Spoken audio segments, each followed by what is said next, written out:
पक्ष विपक्ष लगातार प्रदर्शन करते हुए नजर आ रही है और संसद परिसर के बाहर ये प्रदर्शन जो है वो किया जा रहा है। और तस्वीरें आपकी टीवी स्क्रीन पर आप तस्वीरों में देख पा रही हैं। प्रियंका गांधी हाथ में तख्ती लेकर पहुंची है जिस पर आई एम अम्बेडकर लिखा है और अमित शाह को माफी मांगनी चाहिए, ऐसे नारे लगाए जा रहे हैं।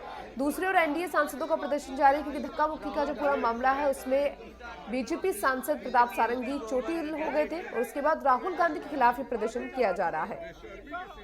तो तस्वीरें भी आपको दिखा रहे हैं जहां विपक्ष का हंगामा सदन के बाहर और सदन के अंदर भी देखने को मिला, तो वहीं अंबेडकर मुद्दे को लेकर एनडीए का भी प्रदर्शन देखने को मिला। और ये तस्वीरें धक्का मुक्की के मामले में राहुल गांधी के खिलाफ प्रदर्शन।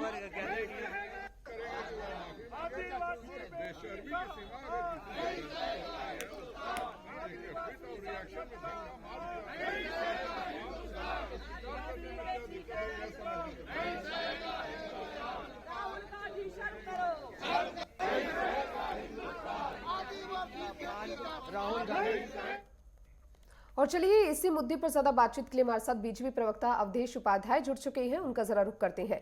अवधेश जी, बहुत बहुत स्वागत है आपका नेटवर्क 10 पर। सबसे पहले तो ये जानना चाहेंगे, ये जो प्रदर्शन की तस्वीरें हम देख रहे हैं जो सामने आ रही है, राहुल गांधी के खिलाफ धक्का मुक्की मामले को लेकर प्रदर्शन किया जा रहा है, क्या लगता है अब ये प्रदर्शन किस और मोड़ लेने वाला है? देखिए दीपिका जी, मैं बताऊं आपको, आज के समय का जो विपक्ष है वो पूरा देश देख रहा है किस तरह का विपक्ष हमारे देश में है। एक विपक्ष होता था कि भाई अपनी बात रखता था, कोई अगर सरकार की नीति खराब है उसका विरोध करता था, लेकिन आज का जो विपक्ष है वो पूरी तरह से देश विरोधी विपक्ष है, संविधान विरोधी विपक्ष है। आप देख रहे हैं किस तरह से संसद को नहीं चलने दिया जा रहा है विपक्ष द्वारा, किस तरह से नए नए नैरेटिव सेट करके जनता को गुमराह किया जा रहा है, किस तरह से आपने देखा एक बुजुर्ग सांसद को धक्का मार के गिरा दिया गया, किस तरह से आपने देखा एक सांसद और है हमारे भाजपा के, उनको धक्का मारकर वो भी गिर पड़ी, वो भी अस्पताल में एडमिट है। तो ये कहीं ना कहीं विपक्ष जो है, विपक्ष का जो दौरा चरित्र है वो देश देख रहा है बहुत अच्छी तरह से, देश की जनता देख रही है। अब देश की जनता ये भी समझ रही है कि ये देश विपक्ष है कहाँ का।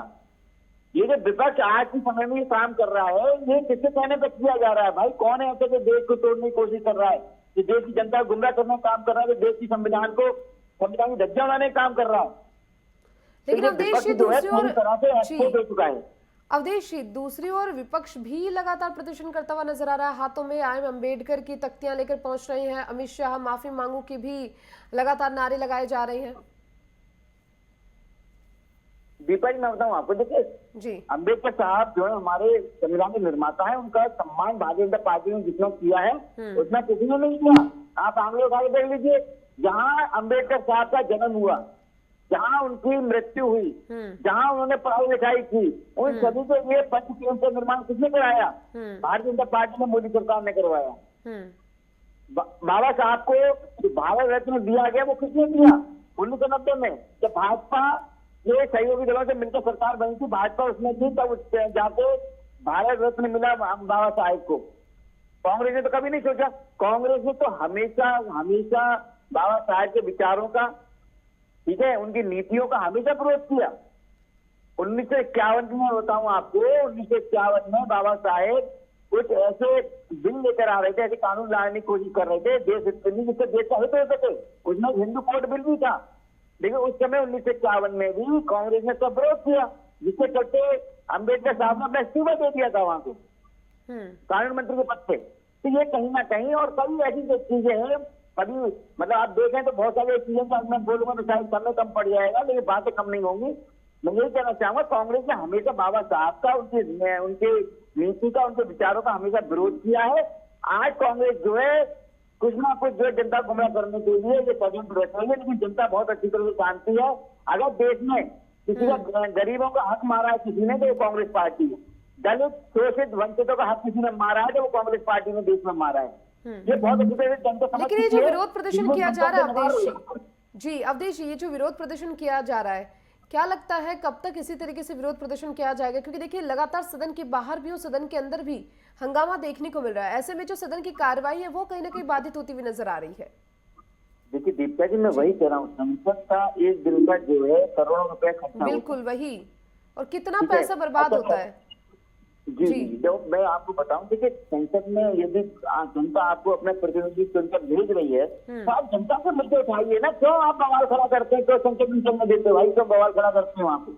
अमित शाह जी ने, गृह मंत्री जी ने क्या गलत कहा था वहां पे? उन्होंने ये कहा था भाई अम्बेडकर जी जितना आप नाम ले रहे हैं अगर उतना काम कर देते, उनकी विचारधारा के लिए, उनके जो शोषित है, वंचित है, दलित है, उनके लिए काम कर देते तो आज शायद उनका बहुत ज्यादा विकास हो चुका होता, तो भारतीय जनता पार्टी आज कर रही है।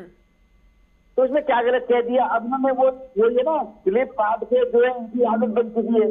पहले लोकसभा में इन्होंने नैरेटिव सेट किया था, क्लिप काट कर उसे एडिट करके। तो जनता बहुत अच्छी तरह समझ रही है देश का अब कि कांग्रेस के पास जो मुद्दे हैं ना, ये विदेशी लोगों के साथ मिलकर देश को तोड़ने की साजिश रचने में नंबर 1 रहे हैं शुरू से। ठीक है, तो इसमें कोई दोहराए नहीं, जनता सब समझ रही है। ठीक है, बिल्कुल। देखिए, जनता बिल्कुल सब कुछ समझ ही रही है। और चलिए, हमारे साथ कांग्रेस प्रवक्ता प्रखर सिंह भी जुड़ चुके हैं, उनसे भी जरा बातचीत कर लेते हैं। प्रखर जी, क्योंकि देखिए लगातार तस्वीरें सामने आ रही है, इंडिया गठबंधन के जो सांसद हैं वो भी विरोध प्रदर्शन कर रही हैं, एनडीए सांसद भी लगातार संसद के बाहर विरोध प्रदर्शन करते हुए नजर आ रहे हैं। और ऐसे में धक्का मुक्की का जो ये पूरा मामला हुआ है उससे भी सियासत गरमाई हुई है। राहुल गांधी के खिलाफ ये प्रदर्शन किया जा रहा है। देखिए, भारतीय जनता पार्टी मुख्य मुद्दों से भटकाना चाहती है। वो नहीं चाहती है कि अंबेडकर जी के लिए अमित शाह जी ने जो बोला उसका मुद्दा उठाया जाए। वो नहीं चाहती है कि अडानी के ऊपर जो राहुल जी ने मुद्दा उठाया है उस पर कोई चर्चा हो। पार्टी यही करती है, यही उसका चाल चरित्र चेहरा है, मुख्य मुद्दों से हटाना। और अगर संसद की घटना है तो कैमरे लगे हुए हैं, कैमरे के फुटेज क्यों नहीं आ रहे हैं? आप लेन केस प्रकार राहुल जी पर जितने चाहे केस लाना चाहे, यही तो अघोषित इमरजेंसी है कि जो नेता उनके खिलाफ आवाज उठाएगा उस पर केस लगाएंगे। और जनता ये जान चुकी है और हम पीछे हटने वाले नहीं है। हम सवाल पूछेंगे, जनता के सवाल पूछेंगे, बाबा साहब अम्बेडकर का जो अपमान हुआ है उसके खिलाफ लड़ेंगे, धरना देंगे, बैठेंगे। लेकिन प्रखर सिंह जी, देखिए जो भी अमित शाह ने कहा बाबा साहेब अम्बेडकर को लेकर, उसके बाद ये जो सियासत गरमाई है, लेकिन अब जो धक्का मुक्की का मामला है, क्या आपको नहीं लगता कि कहीं ना कहीं वो जो पहले वाली जो बात थी जिसको लेकर आप विरोध प्रदर्शन कर रहे थे वो छुपती हुई अब नजर आ रही है? क्योंकि राहुल गांधी के खिलाफ प्रदर्शन कर रही है, एफआईआर को लेकर भी कहीं ना कहीं विरोध प्रदर्शन किया जा रहा है। देखिए, यही तो षड्यंत्र है। वो चाहते ही नहीं है कि सही मुद्दे पर बात हो। अरे बाबा साहब अम्बेडकर का जो अपमान किया अमित शाह जी ने, अगर उस पर सवाल उठाया जा रहा है तो उस पर जवाब देने के सिवा ये नए केस लादने की कोशिश कर रहे हैं। ये जितने भी केस लगाना चाहे लगा ले। राहुल गांधी जी और कांग्रेस पार्टी पीछे हटने वाली नहीं है। हम मुख्य मुद्दों से नहीं भटकेंगे और ना जनता का ध्यान भटकने देंगे। हम पूछते रहेंगे कि अडानी के लिए जो डील कराई है आपने उस पर क्या है। हम जेपीसी के ऊपर मांग करते रहेंगे। चलिए, ठीक है, बहुत बहुत शुक्रिया आप दोनों का इस मुद्दे पर बातचीत करने के लिए। बहुत बहुत शुक्रिया।